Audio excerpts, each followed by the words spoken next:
I know, Danny. I'm rambling. What am I rambling about? I was looking online at a cheap mag drill, and I'm like, who the hell doesn't want like? Does anybody want a mag drill? I mean, obviously we're not gonna use it for cutting holes in sheet metal, but I have a welding table that's a half-inch thick, and I want to drill those fabrication holes. I don't know why, because if you see my welding table here, look, I'll show you. There's shit all over it. So what kind of fabrication shit am I gonna do here? But anyway, to make a long story short, I was just trolling through Amazon and I looked up. I can't afford a Hugin one. I can't afford the DeWalt mag drill. I can't afford the Milwaukee one. I can't afford the Bucks. Even the old ones are like $500. There was one called Vivor, which Wooden Metal Garage suggested I look at. I was actually looking at that. There's Mop Horn and some other not Mop Horn, not Mop Porn, but Mop Horn. But which I was looking, and if you read the comments, I read like probably 5,000 comments on these things, and some of them were like, "This sucks. The chuck wobbles. This and that." And I want ones with the annular cutters, the mag chuck ones, and I want a 5/8 bit. So I was like, should I buy one? Should I buy one? But I got interrupted because I was going to buy one of these too, and I picked up one of these things, and hey, you got to buy one of these things. They get a free battery.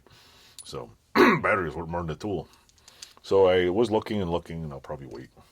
But I put one on my little my list. It was highly rated. It has 2,800 pounds of pressure. It has the annular cutter, has the little oil thing, and I think it's got a low speed or a speed adjuster. But people bitch and complain it's not the right speed. It's whatever. It's probably instead of 300 RPMs, it's actually at 600. I don't know if everybody has a fucking what do you call it? Radar gun, but somebody probably does. Probably said there, but it apparently got good reviews, and it has the little annular cutter. So everybody says the ones with the chucks wobble too much, and there's not enough depth. Like, oh, it doesn't go deep enough, and I'm going, okay, if the drill doesn't drill deep enough, you're putting a drill bit this long on a machine that has a 2-inch drill bit depth. So what kind of mental case is this? I was like, wait a minute, don't you people know you got to use shorter bits on this thing? Because you buy some stubby bits or use the little annular cutters, which cost like good ones, like $50, $60 a bit. I'm buying one 5/8 one. So yeah, I've been looking at that. I got a little went off track. I could have bought that and the other one because I hadn't spent money in a while on giant tools. There's no more yellow tools that I want either, because I find most of them are for carpentry and stuff, and I don't do a lot of carpentry. I can't freaking stand doing carpentry. I hate it. I like doing metalwork.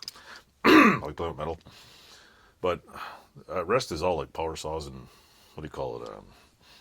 Drill guns. I don't need any more drill guns. At least not right now. Like I could probably buy 10 of them if I wanted, but what the hell's the point? I'd rather buy some more air tools or aircraft stuff. But what the hell's my point? My point was is that I could have bought it, but then I bought a door for the building that we're working on. Yep. And another story. The door is $320 something dollars. And in Canada, you get the door. There's no trim on it, and the holes are not even drilled. Or there's one hole. This one came. Plus, I got a 10% VA discount, which was like 40 something bucks, almost $50 because I had some other stuff on the bill too. And I figured I saved you more money because the door over here went up in price. They don't have any in stock. It's gonna take them a month to get. You go over the border. There's like 40 doors in stock. Actually, probably 100 of them, different sizes. And I wanted a 36-inch door because putting furniture through a 34-inch door sucks. You probably take the thing off the frame. And I know my fridge only fits a little tiny bit through the door. I think we had an eighth of an inch of the door off on each side. So picked up the door, and I'm going to pick up the storm door with the screen, which is awesome because here they never have them. Oh, we don't make them at 36 inches. Go there, there's a pile of them. And the slage lock, slage, I don't know how you say it. Here it's like $50 for the good little bed bolt, and it's like $50 for the little handle because I bought a nice one for our door. On sale for $40. Regular like $70. That was like $40. So I was like, I probably saved $50 on the lock, and I probably saved $100 on the door plus the discount. And what they charge me when I commercially import it, $20. So hey, go buy windows. I'm driving to the border. You Americans got cheaper stuff.